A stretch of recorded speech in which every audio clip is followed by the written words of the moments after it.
मन्नू फटाफट घर के लिए निकलता है। मन्नू घर आ जाता है और बेसब्री से अपने बाबूजी का इंतजार करने लगता है। देखते ही देखते रात हो जाती है। माँ बहुत देर हो गई, बाबूजी अभी तक आए नहीं। अरे कभी कभी उनको देर हो जाती है। आज उन्होंने सुबह ही बताया था कि वो अपने दोस्त के घर होते हुए आएंगे क्योंकि उनके बेटा हुआ है। मन्नू उदास हो जाता है और दूसरी तरफ रामलाल अपने दोस्त के घर से निकलकर मन्नू के लिए मिठाई की दुकान ढूंढ रहा होता है। अरे यहाँ तो सब दुकान बंद हो गई है, मैं बहुत ही लेट हो गया, अब क्या करूँ। मन्नू तो गुलाब जामुन के लिए इंतजार कर रहा होगा, मुझे गुलाब जामुन तो लेकर ही जाने होंगे।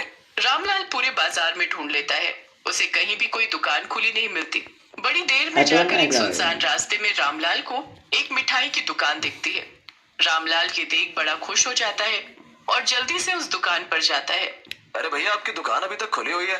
हाँ भाई, मैं तो रात को ही दुकान खोलता हूँ, दिन में तो मैं कुछ और काम करने जाता हूँ। पर इतनी रात को कौन मिठाई लेने आता होगा? आते हैं भाई, बहुत लोग आते हैं, तुम भी तो आए हो। हाँ ये बात भी है।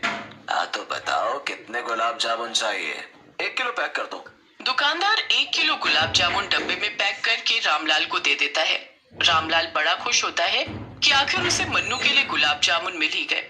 रामलाल जल्दी से घर पहुंचता है और दरवाजा खोलता है। मन्नू अपने बाबूजी को देखकर भागता हुआ आता है और बोलता है, जल्दी बताओ मेरे गुलाब जामुन कहाँ है?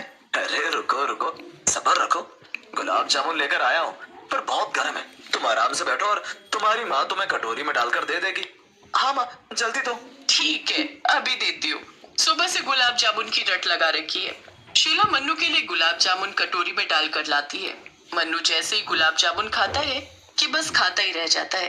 इतने स्वाद गुलाब जामुन उसने पहले कभी भी नहीं खाए होते। ये गुलाब जामुन कितने नरम है और गर्म भी, सच में बड़े ही स्वादिष्ट हैं ये तो ये सारे गुलाब जामुन मैं ही खाऊंगा। हाँ हाँ खा लेना, कोई बात नहीं, ये तुम्हारे लिए ही तो आए, पर हमें एक तो दो। नहीं नहीं, एक भी नहीं दूंगा, सबके सब मैं ही खाऊंगा। बस फिर मन्नू एक के बाद एक सब गुलाब जामुन चट कर जाता है। वो ऐसे गुलाब जामुन खा रहा होता है जैसे जन्मों का भूखा हो। थोड़ी देर में वो सब गुलाब जामुन खा जाता है। उसके माँ बाप को ये बड़ा अजीब लगता है।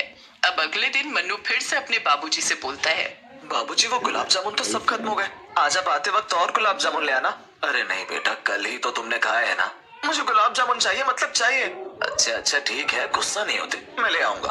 अब रामलाल अगले उस रात भी आते वक्त गुलाब जामुन की दुकान पर जाता है और 1 किलो गुलाब जामुन ले आता है। इस बार भी उसकी दुकान पर कोई भी ग्राहक नहीं होता। अरे भैया, आपके गुलाब जामुन की मेरा बेटा बहुत ही तारीफ कर रहा था, उसे बहुत पसंद आए, इसीलिए 1 किलो और पैक कर दो। ठीक है, करता हूँ, पर एक बात तो बताओ, इतने स्वाद गुलाब जामुन और आपकी दुकान पर कोई भी ग्राहक नहीं, आप यही गुलाब जामुन अगर दिन में बेचना शुरू